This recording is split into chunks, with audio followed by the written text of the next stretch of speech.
দর্শক, টেলিভিশনে একটি স্ক্রল দেখছি যে দেশের বিভিন্ন স্থানে মাজারে হামলার সঙ্গে যারা জড়িত তাদের বিরুদ্ধে আইনগত ব্যবস্থা নেওয়ার জন্য পদক্ষেপ নেওয়া হচ্ছে।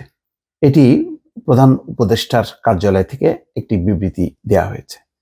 তার মানে হচ্ছে মাজারে হামলার সাথে যারা জড়িত তাদেরকে ছাড় দেওয়া হবে না।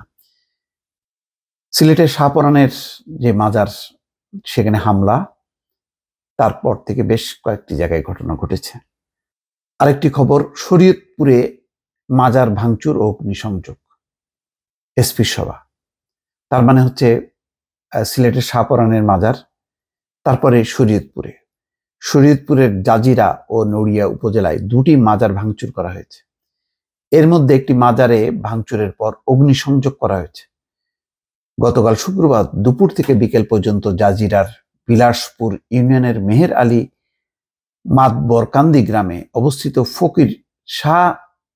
ফকির করিম শাহ মাজার ও নড়িয়ার মোক্তারের চর ইউনিয়নের পোড়াগাছা গ্রামে অবস্থিত মজিদিয়া দরবার শরীফ মাজারে এই ঘটনা ঘটে। মাজার দুটি ভাঙচুরের ঘটনায় শরীয়তপুরের পুলিশ সুপার মাহবুবুল আলম বিভিন্ন রাজনৈতিক দলের নেতাদের সঙ্গে গতকাল রাতে সভা করেছেন। আর কোনো মাজার বা ধর্মীয় স্থাপনায় হামলা ভাঙচুর না করার আহ্বান জানানো হয় সভা থেকে। তার মানে এটা বেশ বোঝাই যাচ্ছে যে পরিকল্পিতভাবে একটা গোষ্ঠী এই মাজারগুলোতে হামলা চালাচ্ছে।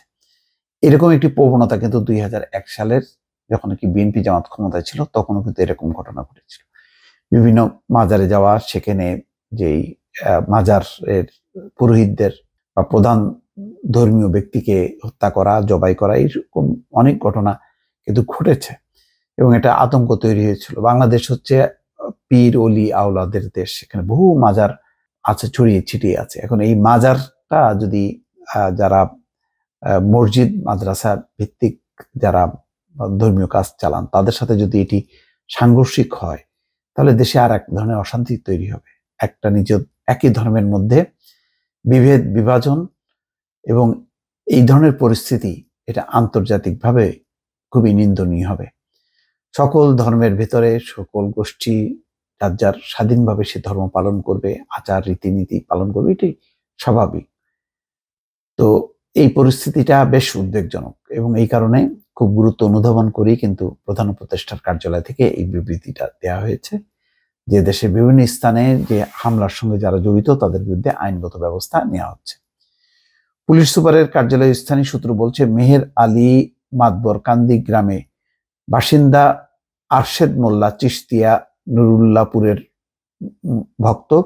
15 বছর আগে বাড়ির সামনে তিনি ফকির করিম শাহের নামে একটি মাজার গড়ে তোলেন, যা এলাকায় আরশেদ পাগলার মাজার নামে পরিচিত। প্রতি বছর ভাদ্র মাসে ও মাঘ মাসে সেখানে ওরস হয়। দেশের বিভিন্ন অঞ্চলে মানুষ ওই ওরসে আসেন। গতকাল জুমার নামাজের পর ওই এলাকায় 700-800 লোক জড়ো হয়ে মাজারে হামলা চালায়। এরপর মাজারে স্থাপনায় অগ্নিসংযোগ করেন। স্থানীয় লোকজনের ভাষ্য, নড়িয়া উপজেলার পোড়াগাছা গ্রামে মজিদিয়া দরবার শরীফ অবস্থিত। ওই দরবার শরীফ লালুসার মাজার নামে পরিচিত। পদ্মা নদীর ভাঙন কবলিত ওই এলাকায় 20-25 বছর আগে মাজারটি গড়ে তোলা হয়। প্রতি বছর জানুয়ারি মাসে সেখানে ওরস হয়। গতকাল জুমার নামাজের পর স্থানীয় 250 থেকে 300 ব্যক্তি জড়ো হয়ে মাজারটিতে ভাঙচুর করে। গত রাতে পুলিশের কার্যালয়ে যে সভা হয় তাতে বিএনপি, জামাত ইসলাম, ওলামা পরিষদ, বাংলাদেশ খেলাফত মজলিস, ইসলামী আন্দোলন সহ কয়েকটি দলের নেতারা অংশ নেন। সবাই জেলা জামাতের সাবেক আমির খলিলুর রহমান বলছেন যে একটি গোষ্ঠী বিভিন্ন স্থানে ও স্থাপনায় হামলা করে উগ্রবাদ সৃষ্টি করতে চায়, তা হতে দেওয়া যাবে না। চমৎকার। জামাত ইসলাম যদি উদ্যোগ নেয়, আমার ধারণা যে এটা একটা সম্প্রীতি তৈরি হবে। আইন নিজের হাতে তুলে নেওয়া যাবে না।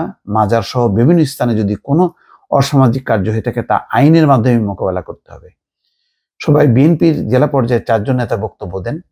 জেলা বিএনপির 4 জন সহসভাপতি বলেন, আমরা চাই না কোনো বিশৃঙ্খলা সৃষ্টি হোক, দেশ একটি সাম্প্রদায়িক রাষ্ট্রের দিকে যাক। এসপি মাহবুবুল আলম বলেন, যারা মাজার দুটিতে হামলা চালিয়েছেন তাদের ভিডিও আমাদের কাছে এসছে। আমরা হামলাকারীদের বিরুদ্ধে আইনি পদক্ষেপ নেব। নেতারা আমাদের প্রতিশ্রুতি দিয়েছেন সব ধরনের উগ্রবাদ এবং বিভিন্ন স্থাপনায় হামলা বন্ধ করতে তারা পুলিশের সহায়তা করবেন। এই উদ্যোগটা রাজনৈতিকভাবে যদি আসলে গড়ে তোলা না যায়, তাহলে এই ধরনের হামলা, এই ধরনের অস্থিরতা মোকাবেলা করা যাবে না। দর্শক ভালো থাকবেন। আল্লাহ হাফেজ।